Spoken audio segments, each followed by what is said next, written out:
Hey, everybody. Welcome to another great evening event here at the Poison Pen. My name's Patrick. I am your science fiction and fantasy selector here at the Poison Pen.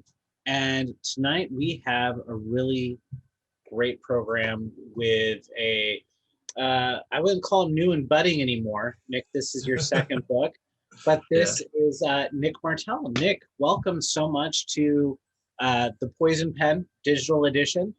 And thanks for joining us on your, what is today? Thursday evening. Yeah. Yeah. Thanks for having me. It's a great time. I'm always like, this is kind of stuff that I like doing. It's like I can talk about books some more. Like this is my favorite topic. So That's exactly it. And tonight, so one of the fun things that we're going to be doing is talking with you about your newest book, The Two-Faced Queen, and we'll also be taking some questions and Q&A from the audience. For those of you who are watching right now, feel free to go ahead and submit your questions as Nick and I are talking. And when the time comes, we'll go ahead and break away and ask some of your questions as well, or just write some really nice comments because it is always nice to share those as well while Nick is here. I'm sure he'll come back and take a look at our Facebook feed and see what you guys wrote on the side. So always be nice. Um, Nick, congratulations. So The Two-Faced Queen is the second in your series. It is part political thriller. It is high fantasy. It's got assassins. It's got just about everything. You threw the yeah. kitchen sink at us without actually, throwing a kitchen sink. Um, what inspired you to start your series and to write two great books so far in a duology? Yeah. Honestly, the thing that really inspired me to write the series whole was I really wanted to be the story of a boy to a man to a hero to a legend to a myth to a legacy, kind of that order. Like full to tell the full story of someone's life from pretty much like not beginning, but like pretty much beginning to end. And one of the things that's kind of interesting about that is I actually started with the ending. So I came up with the idea for how this story would end, and I kept like thinking and almost daydreaming in my classes, where it's like, oh, how do I get go to back to the beginning? So I really came up with it that way, and I just really wanted to show like how like legacy kind of defined people in kind of unexpected ways. And honestly, I just kept throwing stuff I liked into the books. I think I wrote about 8 books before The King of Liars got published, and the way I did it is I kind of just took the best aspects out of every book I finished and just brought them on to the next one. It was like, all right, this book wasn't very good. Oh well, this part of it was. Let me put it in the next book and just keep moving forward. So sometimes characters made it to the end, sometimes magic did, sometimes locations and plot points did. But I just kept rewriting, essentially writing different books, but keeping constant strand until the Kingdom of Liars became the Kingdom of Liars, and then the Two-Faced Queen. That is awesome. So you essentially had written 8 books before you became a published writer. Um, I've got to ask you, how bad was your first book? Oh, it was so bad. It was the worst book you imagine. It was like a Harry Potter knockoff, but not even like a good Harry Potter knockoff. I think I had written it right after I read Ender's Game, which is I think one of the novels that really inspired me to be a writer. It was like, oh, this was so good, and I think a lot of people have that instinct of like when they read something so good, they're like, I want to write something too. I want to like do that too. And Ender's Game was that book for me. And then I just kept writing something. But the first book was so bad. Like I found it actually, at least the first chapter of it, and I just read it and I was like, oh, this is so bad. I keep saying that, but there's really no way to describe it other than that. It's funny that you say that though, because I think Ender's Game is one of my top books of all time, but it is one of the hardest books and one of the grimmest books you can read as an adult. Yeah. And one of those books that you take a lot away from as maybe a teenager, but then you take even more so away as an adult. And I find that that is one of the hardest books to actually read because it is it's so weighty in so many Yeah. ways. So to follow that up and have that though inspire you to become a writer shows testament to Ender's Game and to Orson Scott Card's style of writing. Had you always wanted to be a writer then, or was that the book that inspired you to become a writer? No, like I actually had a very complicated relationship with reading and writing. I wasn't really good at reading for a lot of my early life. Like it wasn't really up until about fourth, maybe end of fourth grade or early fifth grade that I started actually liking reading and writing. And the book that actually made me into a reader was Frindle by Andrew Clemens. It was one of the books we had read, my teacher gave us to read, and it was something about, I don't know if you remember the cover of it, but it's like a kid with like essentially orange curly hair and glasses. And back then that was exactly how I looked. So I saw myself in this book and I just absolutely loved it. And then from there, I kind of just read everything he had written and slowly moved on to other books. And then there's eventually fantasy books. So like I always like to credit some books being like, oh, these are the books that like made me into a writer. But I wouldn't say anything without Frindle. I don't become a reader, and I don't become a writer then. Well, and you can't be really a great writer without being a good reader to begin with, because you're going to be almost by osmosis. You're learning the craft. You're learning how to write. You're learning dialogue and what you like in terms of plot, what you don't like in terms of plot. But I find that writing fantasy is probably one of the most challenging genres for a writer to really write. We hear a lot from mystery and thriller writers who said, I love reading fantasy. I don't think I could ever write it because there's so much complexity that goes into developing an entire fantasy novel, and to do that well is quite the challenge. Who were some of your inspirations as a fantasy reader for kind of developing this love of the genre? Yeah, I think I would be remiss if I didn't mention Christopher Paolini. Like I think he is attributed with like getting probably hundreds of thousands of kids into the fantasy genre with Aragon, and yeah, like I like without that book, I probably still don't become a fantasy reader. But big influences otherwise are like Robin Hobb. I love her Farseer trilogy and everything she's written in that universe. Brandon Sanderson, obviously, like Way of Kings blew me away the first time I read it. Let's see what else. The Del Toro Quest, which were these kind of more chapter books.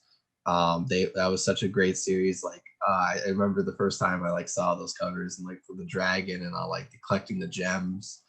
Harry Potter too. Like there's so many books that I read, and they're all like I can like kind of piece them back in my head where I'm like, these are the books that kind of like made me into a writer, and these are the books I read. Name of the Wind. I probably just look beyond my bookshelf and start plucking out books. To be honest, like you do an entire podcast based off of your library. It sounds like it's pretty extensive.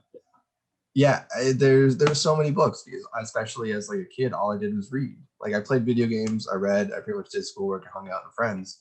And when I was that young, like I could just like had so much time to read. I'd be going through like books a week or like books a day almost. It's amazing when you look at what you could read and what you could get through sometimes as a kid versus what we have in terms of time as an adult now. I know that this is my fun job, and I have a serious job during the weekday. And so for me, my time reading is a little bit more limited, and but working here, it's good excuse for taking time out, actually reading a book. I'm reading for my for what I enjoy and for what to sell books and to talk with authors like yourself. So for me, it's a real joy to sit down and read, get completely lost in a good fantasy. That's my thing. I love great epic fantasy. And one of the things I really loved about the Two-Faced Queen is the fact that you mentioned Robin Hobb as an inspiration, and I really enjoyed the Assassin series that she wrote, Assassin's Apprentice series, because it's the creation of an assassin. Same with Brent Weeks. I happen to like fantasies with assassins. I think that's really cool. and the two-faced queen, and you've got your main character becoming an assassin, and so that's a really cool piece of your book. So what was the inspiration, and how did you develop him into becoming an assassin? Yeah, so the way I kind of wanted to develop Michael, who's the main character, I really wanted to take him from something that he had like a political position in the city. He has like, if people know him, he's had he's a noble lineage, but he's really kind of on the outskirts now. So when I was developing him, I kind of wanted to make him something that could navigate through a lot of different people and different like societies and stuff, because once you kind of narrow them into something different, I didn't want to feel restricted. Like if I made him more of like, let's say example, like a knight, he would kind of be regulated to more of like the noble circles. Or if I made him someone like just a rebel, he would be more like associated with those circles. So making him something that was more kind of free form, that can go through and out people in society and the circles in the city and all like the opposing forces, just allowed me as a writer to be able to like show all the sides of the conflict rather than being kind of like narrowly focused on something, which gives like the huge city is like alive and there's so many things that even he's not aware of or doesn't really interact with, but you kind of as a reader will still be able to see them like, oh, there's this thing going on here, there's this thing going on here, and you get to kind of see like how it all kind of meshes together, and it's all the messy complicated chaos that's within this world. Absolutely. And so it kind of gives him the chance to see both sides of the conflict that's going on within your book.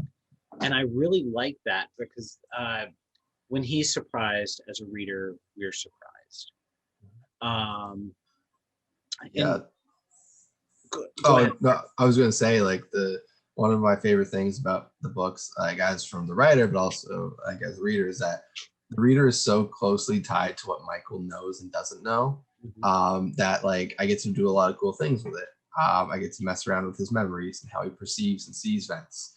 And the reader may not always be aware of what they're happening, but in the background, I can be like, haha, you'll figure out what this means in the next book. Or like the Two-Faced Queen, like some things paid off the things that people have read in the first book. And then now if you read the first book, you'll see things that the second book you wouldn't have if you haven't read the second book. So there's always this kind of layers on layers on layers that I really like in storytelling. So, and when you were coming up with the ideas that you said you were pulling from your best, first 8 books that you wrote. So, I mean, that really allowed you to develop as a writer yourself. How structured were you when you created the Kingdom of Liars and the Two-Faced Queen? In terms of building that story, were you really rigid, or did you keep yourself pretty free flowing? The way I kind of describe my writing process is kind of like taking a road trip across the United States. So I know, like, say I'm going to start in New York, and I really want to see Chicago, Las Vegas, and maybe like Tennessee while I'm there. And I want to end in like, let's say, California, like maybe Los Angeles. So I know I'm going to stop in these cities along the way, and I know where my ending is, but I'm not quite really sure which roads I'm going to take. Like I may take a detour and be like, oh, you know what? I really want to go to the Alamo when I'm down Texas rather than head the northern trails towards Seattle. And those kind of things are allow me to kind of be more freeform, but also it has a very rigid structure of like, I know where my ending is. I know where everything's coming to. It allows me to have like more of those like avalanche endings. Like one of the things I'm really like pride myself on is that once readers hit a certain point in my books, they shouldn't be able to put it down. Or like that's what I'm hoping for, at least, as long as no like outside forces interfere, because it should just be like one thing after another that really compels them forward. So doing that, I kind of needed a rigid structure to be able to get to those kind of endings, but at the same time I didn't want it to be too rigid where like the characters didn't have time to breathe. I wanted to give them a lot of those quiet moments, or like those moments where they can kind of be investigating things, because the way I wrote the Two-Faced Queen especially is that I consider the first half of it more of like the investigation part, like where they're trying to solve these mysteries, and the second half is kind of like there's no more mysteries now, it's just all action, we're trying to like survive to the end.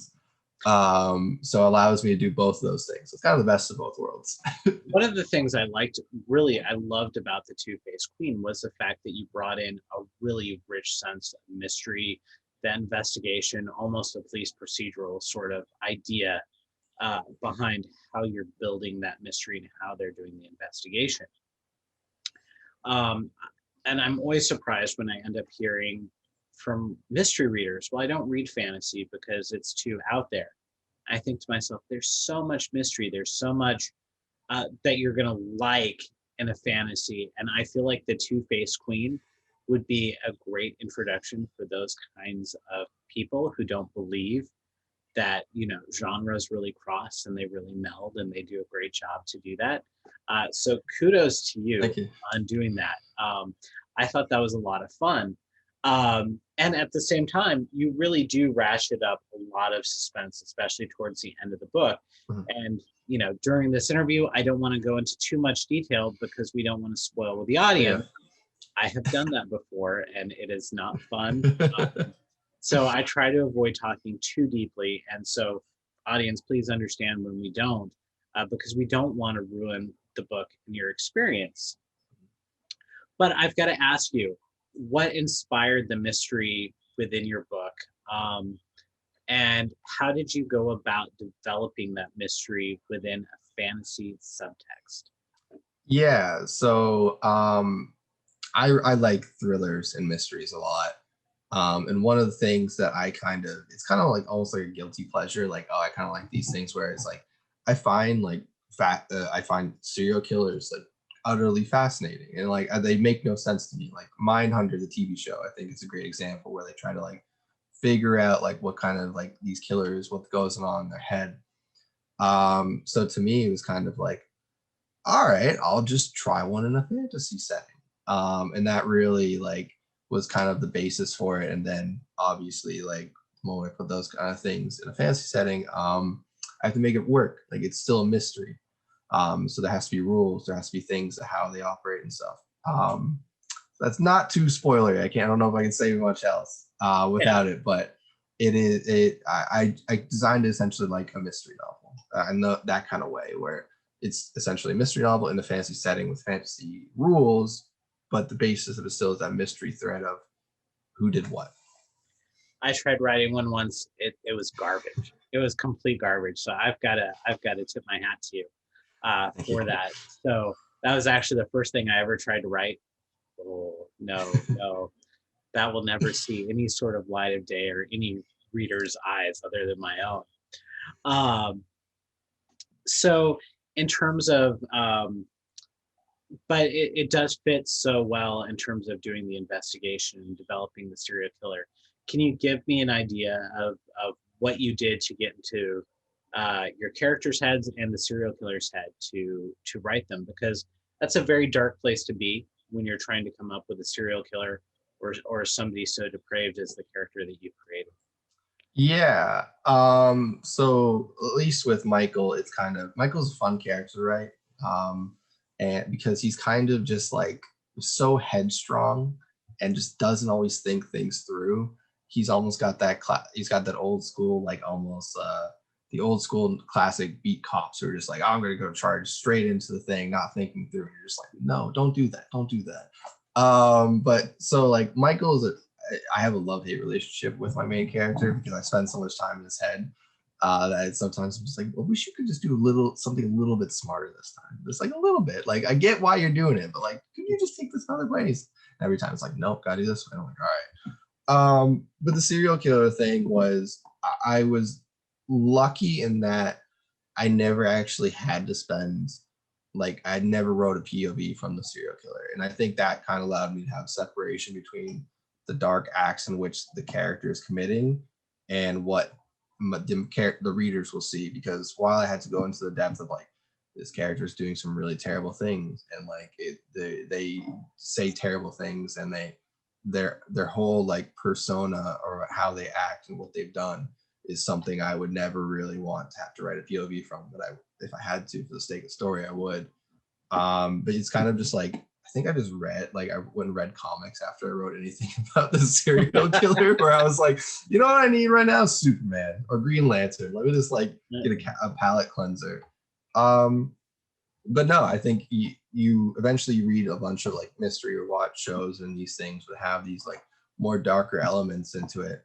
And you can kind of separate yourself by the act and like what's happening, but you still have to make it convincing. So I did my best to make it convincing. See, I never try to, like, I can read mysteries and thrillers with serial killers, no problem. Watching them on television, I can't do it past like 7 or 8 o'clock because it just gets too much. You know what I mean? So Yeah. in terms of writing, when were the best times for you to actually write either those scenes or the entire book? Did you have a set time where you would sit down and actually write your book? I tend to write better in the morning. So usually once I wake up, I write forever how long it works. Like sometimes I hit my daily writing goals where it's like, when I was writing Two-Faced Queen, I had about a goal of about 2,000 a day.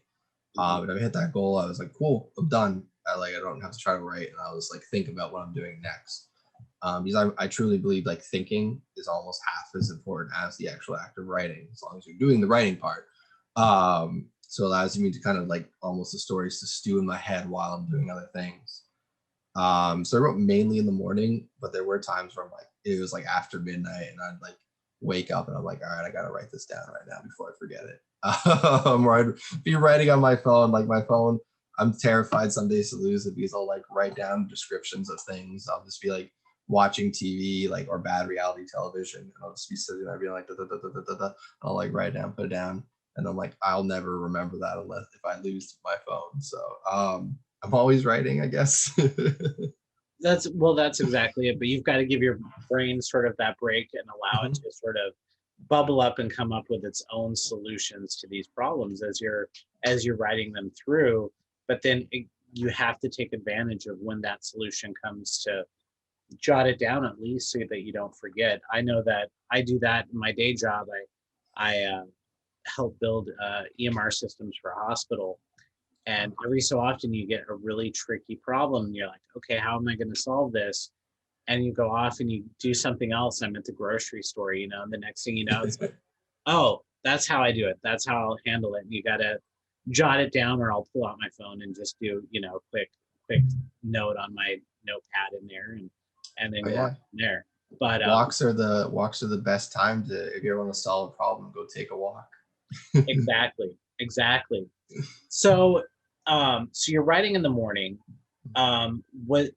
Now, obviously, with the Kingdom of Liars and maybe even with the Two-Faced Queen, did you have a day job that you were doing as well as writing? And are you still doing that? During the Kingdom of Liars, I did.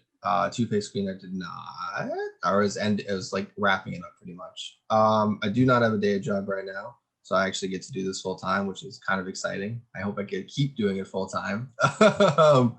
But yeah, I was lucky enough that I was in a position where I was kind of like, well, I can invest my full time in writing. And it was my dream, and it's still my dream. So I kind of took advantage of it. I live pretty cheaply, so I can do this thing right now. Exactly. So, yeah, you've got to live.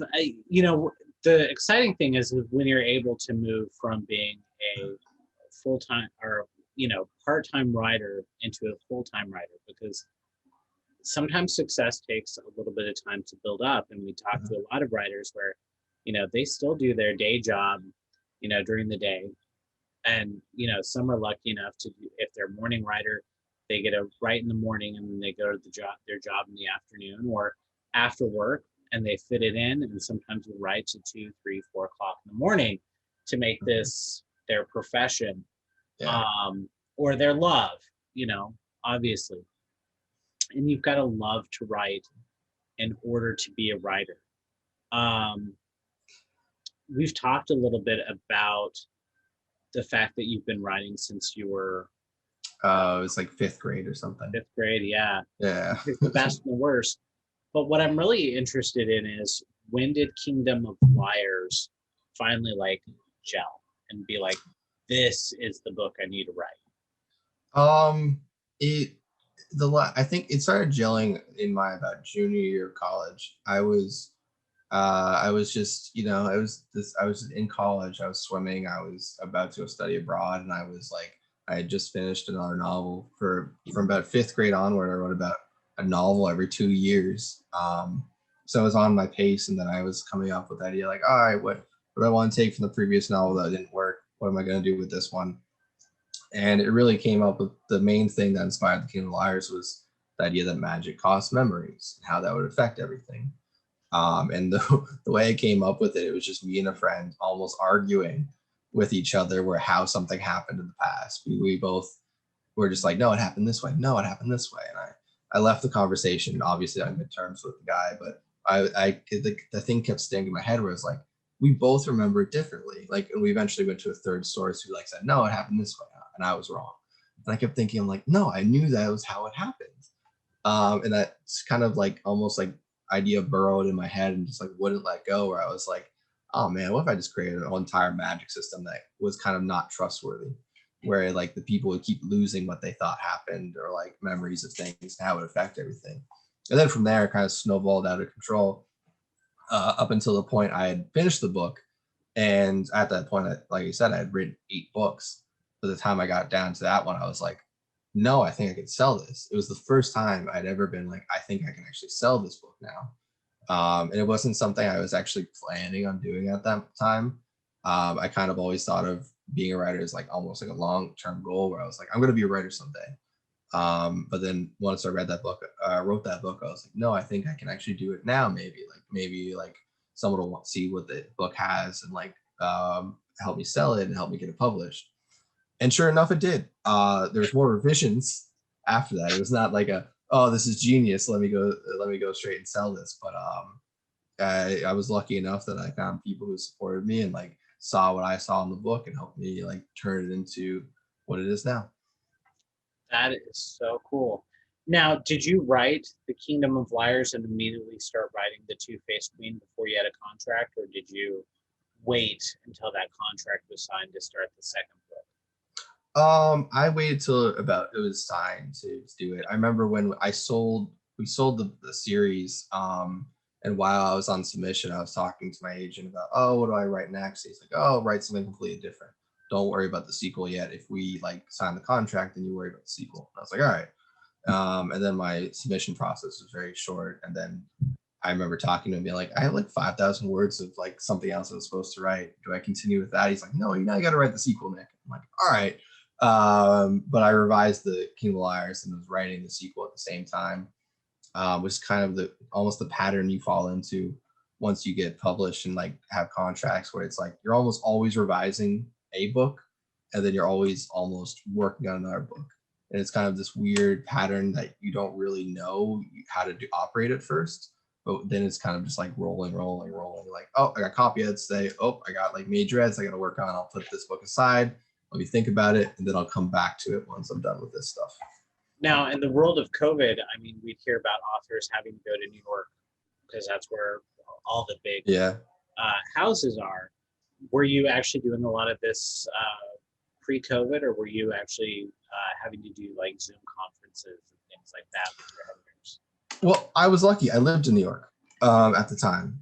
So I lived on Long Island specifically. So to me, it was just a train ride away. And at most of it, I was actually like working in New York City, not around so I was able to actually like pretty much like meet these people when I needed to. So that made things easy. It did. And that's an advantage not everyone has, and something I just did. But I'm grateful for the opportunity because it felt like it allowed me to almost meet the people I'd be working with face to face. I got to meet my editor before he had actually offered me a contract. So I got to like develop that relationship with him, which was really nice. That is really nice because I think the editor-writer relationship is really important. What was it like having your first book completely edited? Was it a painful process? Was it hard? Or was it, because we often say it takes a village to publish a novel, right? Was it hard to see that editorial process the first time around? The edits themselves wasn't hard. They kept pushing me like, oh, you got try this, try this, try this, and I kept pushing it. I think by the time I wrote about, I want to say 15. There are 15 major drafts of the Kingdom of Liars before it eventually hit print. And by the end of it, I was broken mentally. I was like, please don't say we're doing another round of major revisions. I'll do them, but I'm slightly broken here. I remember I told my editor, I was like, she's like, I think this is the last major one. I'm like, please, thank you. I'm done. I'm like, I'm at my limit here. But that was just the King of Liars. The Two-Faced Queen only had about I guess 3 major drafts of it. So I got down from 15 to 3, which really, I'm just improving my writing abilities, I guess. The funny thing is that by doing that work, I think you probably ended up realizing that those were things that you needed to change. Those were things that you needed to update, which is always hard because you're so close to that book, right? And to have somebody read through it and say, yeah, make these adjustments or do that. Did you feel by the end of that editorial process that your book was that much better, though, by the time? Oh yeah, not a doubt in my mind. Like, my editors like improved the book majorly. Like, that's one thing I'm 100% confident in, is that at the time they pushed me to my utmost abilities on what I could do with that book. And it's actually funny now where I'm looking back where I'm like, oh, if I could have done that or done that, and I have to get out of that matter. I'm like, no, that book's done. Like, there's nothing more to that book. But there's something, I think it was Brandon Sanders who said, is that art never really ends. Like, you always like can improve something, but eventually you have to let go of something. And to me, the Kingdom of Liars and the Two-Faced Queen perfectly represent my utmost abilities at that time in my life, and it perfectly encapsulate who I was then, what I wanted to do then, to what my abilities of writing were. So even if they're not like the absolute perfect for everyone, they were to me, and they were my best abilities, and I'm really happy with what I put out there. So that is, and in terms of that, I mean, because you put in so much work, you got something that I very rarely see any author get. And that is 2 really good reviews from Kirkus. We talked about this just a little bit for the event, but they're really critical. They are hard, and they've got that notoriety of being very hard to get a great review from. But both the Two-Faced Queen and the Kingdom of Liars got really great reviews. Yeah, that's exciting. That is so exciting to see. What was it like when you discovered you got so many good reviews from all these different Publishers Weekly did a really nice write-up on your books. You've gotten some really great attention on your writing. Yeah, I know we talked about it before, but initially when I entered publishing, I had no idea what what these reviews meant or what they like kind of signified. I kind of thought they're like, oh, there's people reviewing it, and then you learn more about it, and you're like, oh, okay, each one has their kind of own style, what they act, and like how they are more critical or more like nice and those kind of things. Like, every kind of like Publishers Weekly, Library Journal, Kirkus kind of has its own like flair and style. So initially, when like the Kingdom of Liars was getting reviews and Kirkus gave it a really nice review, I was like, oh, this is awesome. And people were like, no, Nick, that's a big deal. And I was like, yeah, they liked it. And like at the time, I was like, I didn't know the full severity. But by the time the Two-Faced Queen came out, my editor called me and he's like, hey, like, Nick, you got to start a review from Kirkus for the Two-Faced Queen. And I was like speechless. And he's like, I just want you to know, like, this is also what they said about you. They like said it's a masterclass in fantasy and grand scale fantasy. I'm like, you think I'd have that quote memorized by now, but a little tongue twisted.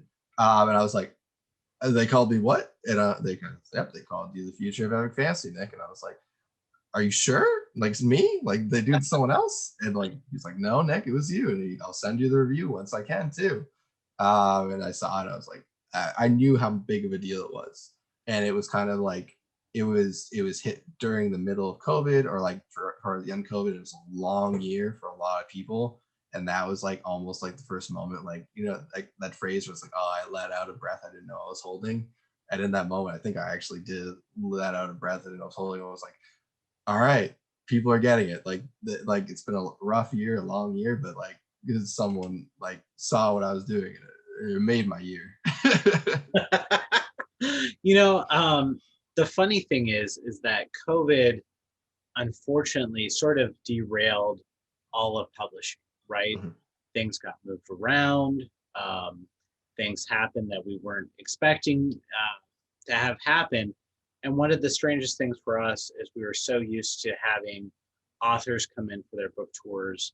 You know, we here at the store, everything's on wheels, so we can turn the entire store into an auditorium, and we do that almost nightly, about 250 to 300 programs here in house a year Awesome. in the evenings. And so you're so used to tearing down the store and breaking it down, and getting an audience in front of the author, I think is really, really important so that people can learn from you about you word of Mhm. mouth. And so that was something that was really hard for us to get used to, is doing these promotions remotely. um, when COVID ends and you don't have to do as necessarily as many digital interviews, would you want to do personal interviews, like travel around and do a legit book tour, Oh physical yeah. tour? Oh yeah, 100%. Like I that's one of the things I actually kind of like still like it's really sad about. Around the time that COVID happened, like I found out my book was getting delayed. Initial one was going to be in May, and then it got delayed to June for the physical for various reasons. And I found that back out in March.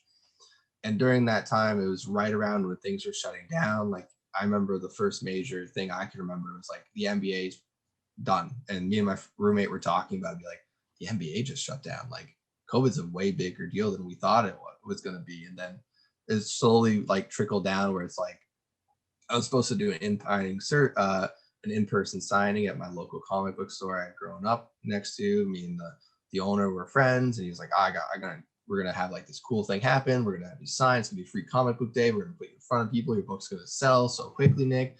It's gonna be great. And then he like messaged me like, hey Nick, like I assume you already know, but we gotta cancel this. Like it's getting real over here. And I was Yeah, like, yeah. And then slowly, one by one, it was just kind of like this thing wasn't happening. This thing wasn't happening. This thing wasn't happening. right. Just Yeah. all those events. Yeah, I was really disappointed. Our Phoenix Fan Fusion is what it's called now. It's Yeah. a Comic Con basically.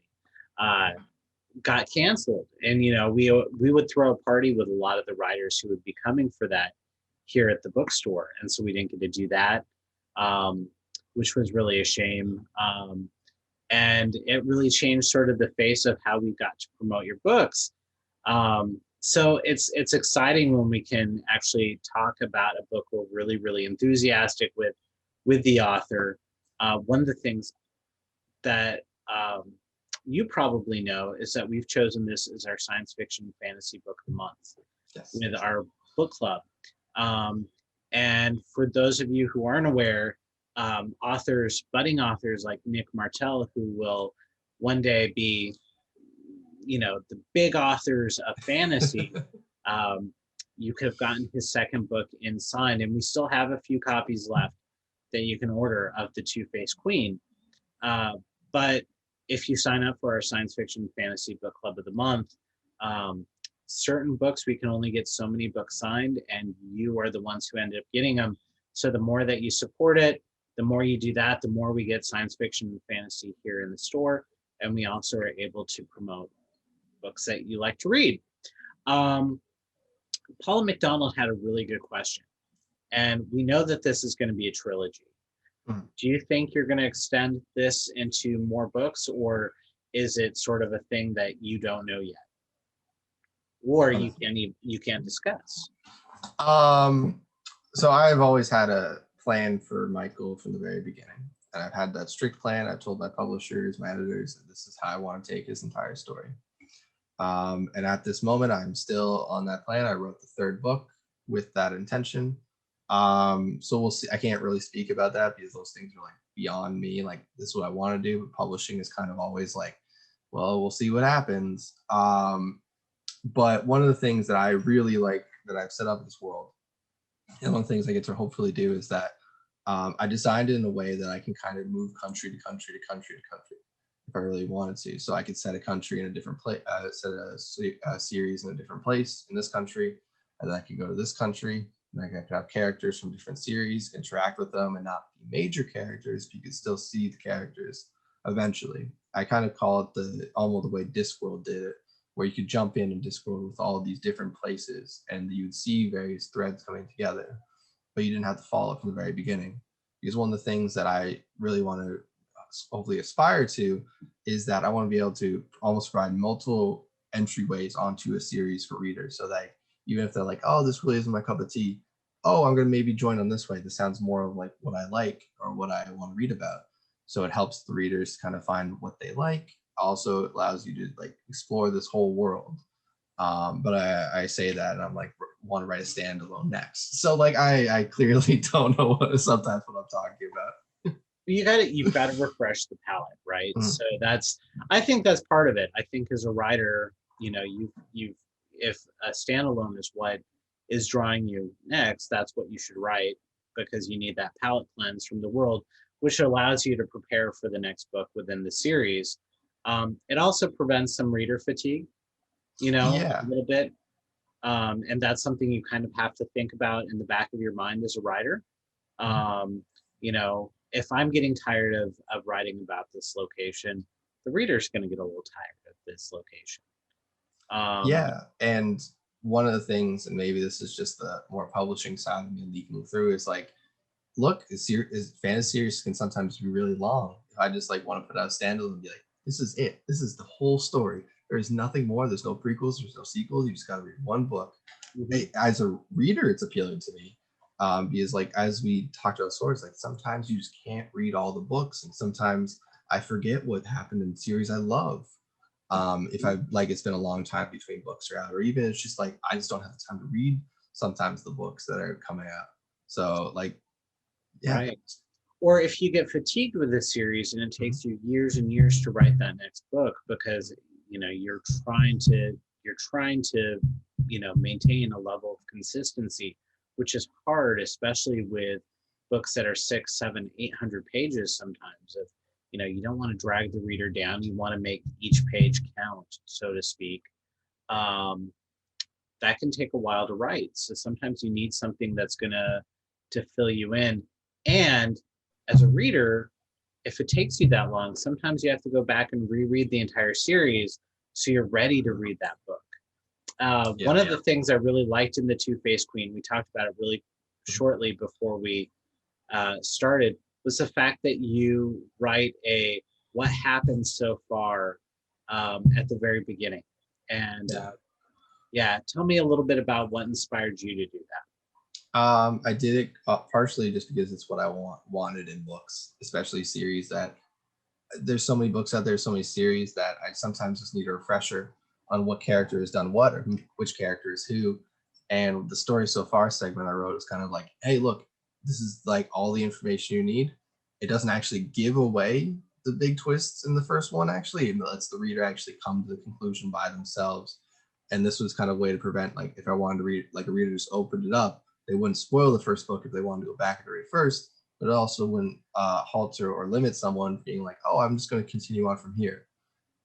So I really wanted to like make it as easy as possible for readers to pick up these books. And I really like wanted this book to almost not have a standalone feel, but it's kind of like the same thing. It's like the easiest way. I want to make my job as easy for the readers who can pick up a book and be like, I haven't read The King of Liars in like 2 years, which I guess can't be a thing considering it came out like less than a year ago. But I wanted them to have that like ability to be like, oh, I haven't read this in so long. I'm going to make this as easy as possible for you to get back into the series, so then you can read more. Or if you just want to read that book as like a standalone, you can. That is one of the fun things about The Two-Faced Queen. And one thing that I've got to say is that even though this is a series, it reads, because this was actually the first book I read of yours, and I'm going to go back and read The Kingdom of Liars after it stood alone really, really well. I didn't feel lost. I got to know the characters really fast. I got attached to them. I thought you did a spectacular job with that. And it's Thank you. not an easy task for an epic fantasy writer to do. Oftentimes, you really need to have read that first book before you even touched the second or touched the third. Um, I remember as a Christmas present years ago when I was a teenager, um, my parents gave me the fifth book in David Eddings' Malorian series. And as it turns out, that was like the last book in that series. Yeah. So I had to go back through and I had to start with Pawn of Prophecy and the Belgariad, read those 5 books, and then read the 4 others before I read that fifth. Thank God I loved that series so much and I loved the characters. But that was a 10-book investment or Yeah. 9-book investment before I could read the 10th to know what was going on. So for me, and that was one of my big introductions into epic fantasy. I was probably 13 at the time. That and Lord of the Rings. Those were the 2 series that I ended up reading. So it's nice to read an epic fantasy that stands alone. Yeah. But they go together really well They as do. well. You're going to miss a few nuances, Yeah. but it isn't going to be.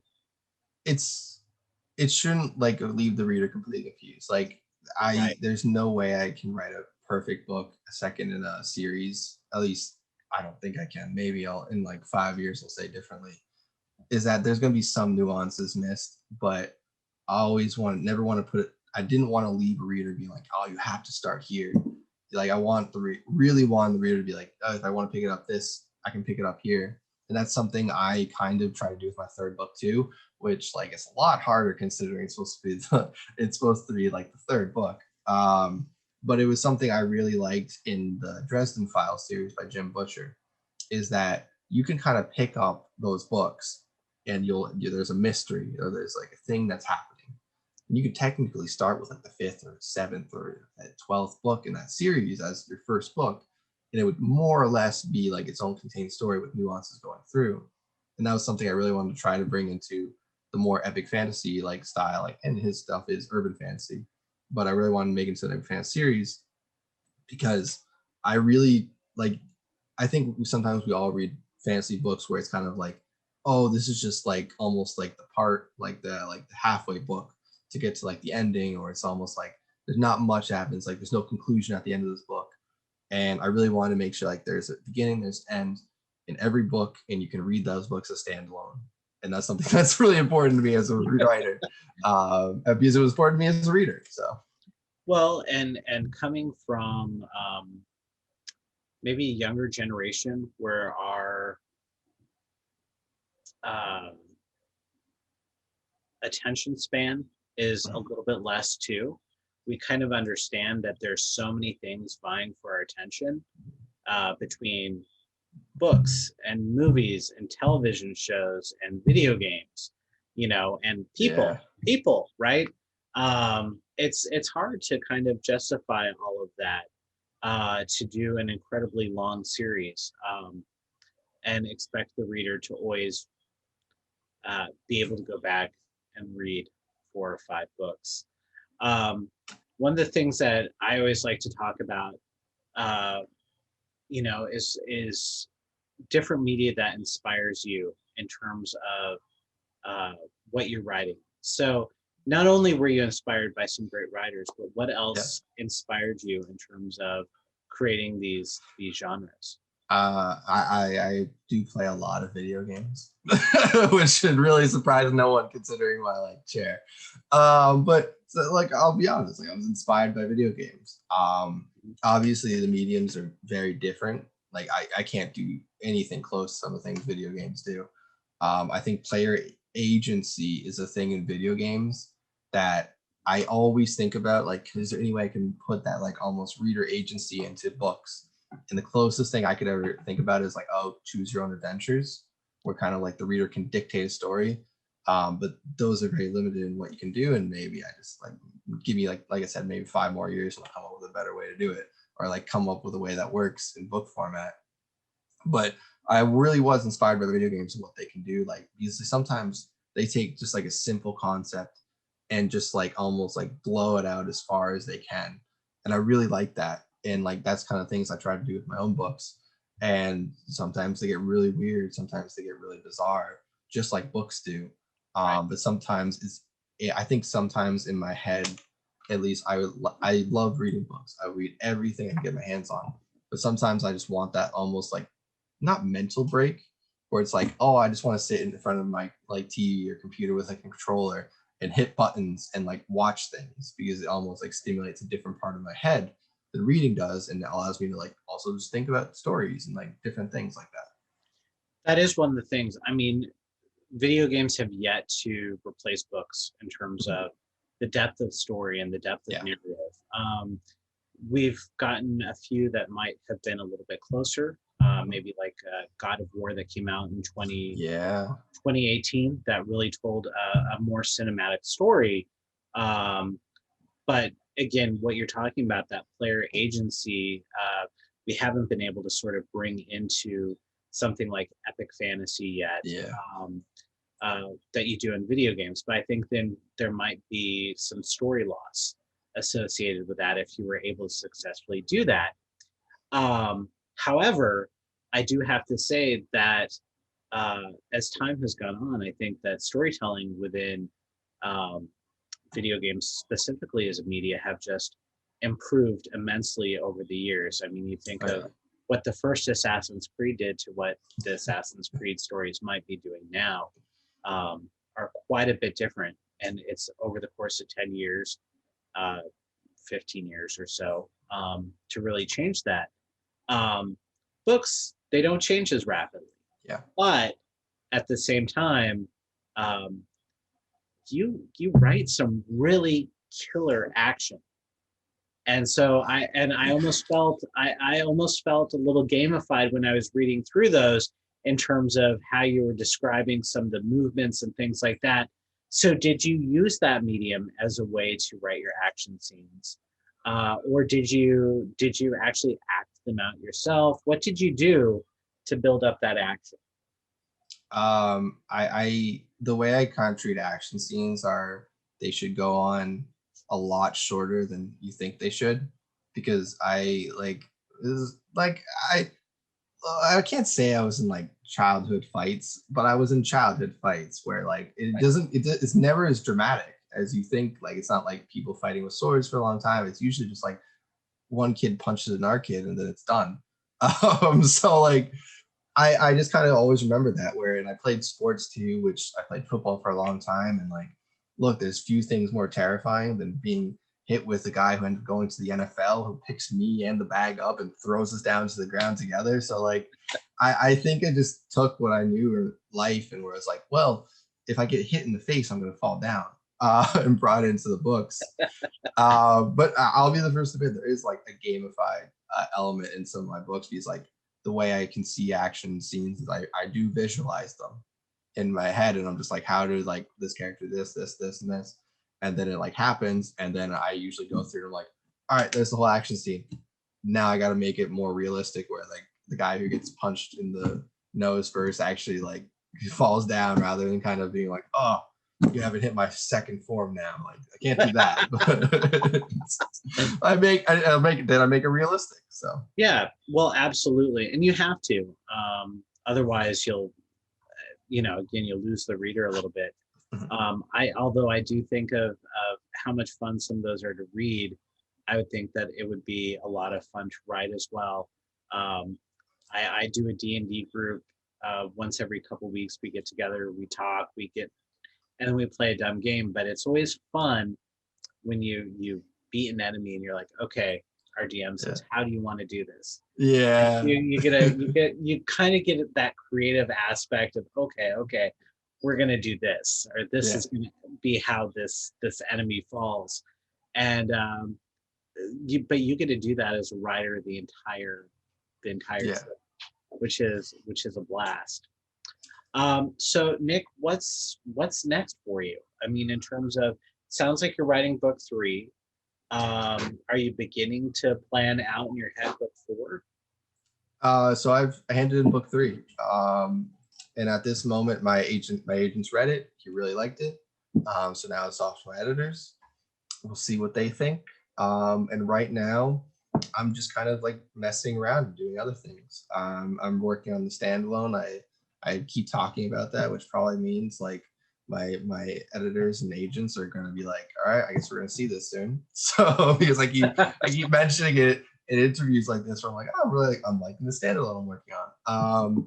But I'm working on kind of more side projects right now, and then based on like how my editors respond to book 3, I'll work on like maybe book 4, and hopefully, or like we'll talk about what the next step is. That stuff is kind of sadly outside of my control. But I think no matter what happens, I really want to write the standalone next. It's really just a worm that's burrowed into my brain, and I can't let it go. And like I haven't like been able to fully like unleash the whole thing, like have it be my sole thought. But I really want to. Like it's really cool. It's different than a little different than the King of Liars and Two-Faced Queen, but almost a different vein of fantasy. And I really want to write it. It's yeah, that's it. Well, it sounds like you really should. It was funny because Kevin Hearn, who writes the Iron Druid series, formerly of Phoenix, Arizona. And so we were talking with him, and when he started the Plague of Giants series, he said this is something that he'd always wanted to write, but he wasn't a strong enough writer at the time to be able to write that book. Yeah. But he had always had the idea kind of within his head. So he said one of the great things about writing the Iron Druid series was it gave him the writing chops and the writing experience to write the Plague of Giants. And for him, once he was able to get that out onto the page, it sort of opened him up for continuing on in that same Iron Druid universe. And yeah. I think that that's really important. I think that you need those breaks to, and the readers sometimes enjoy those breaks. Yeah, and it's especially like we talked about a little bit, like long series. Like as a writer, sometimes I'm so limited by what I can do and can't do, like even just narratively wise or structure wise. And obviously, like the more the books go on, I get more and more creative. Like stuff I do in book 1 is vastly different from some of the like narrative stuff I do in book 2 and book 3 in comparison. But because I'm restricted by all these rules I set up, I can't really do almost different things. I have to play within the rules and almost twist them. But especially with taking refreshers, like a different series or like writing standalone, it allows me to kind of be like, all right, there's no rules again. What do I want to do? And that's the thing. Like it helps me level up. Like as a writer, you kind of like constantly can push yourself as like, okay, I did it this way in this thing. Let me try something completely different over here. Exactly. And then the next series that you write is only going to be stronger because of it. And that is what's so cool. Nick, no doubt you are going to have a long and interesting career writing. Thank you. Your publishing house, I believe you are published by Saga Press here, and they're really promoting your book as well. We still have a few signed copies left of The Two-Faced Queen. So now is your time to kind of audience to pick up his book. I don't think you're going to be disappointed at all. Nick, you are a fantastic writer. Congratulations on a new book. Well deserved. Thank you. Thank you. Absolutely. To our audience, we're going to say goodnight. Nick, do you mind hanging on just for a moment? Absolutely. Excellent. All right. So from Nick and I at the Poison Pen, have a wonderful night. Thank you, guys. Night.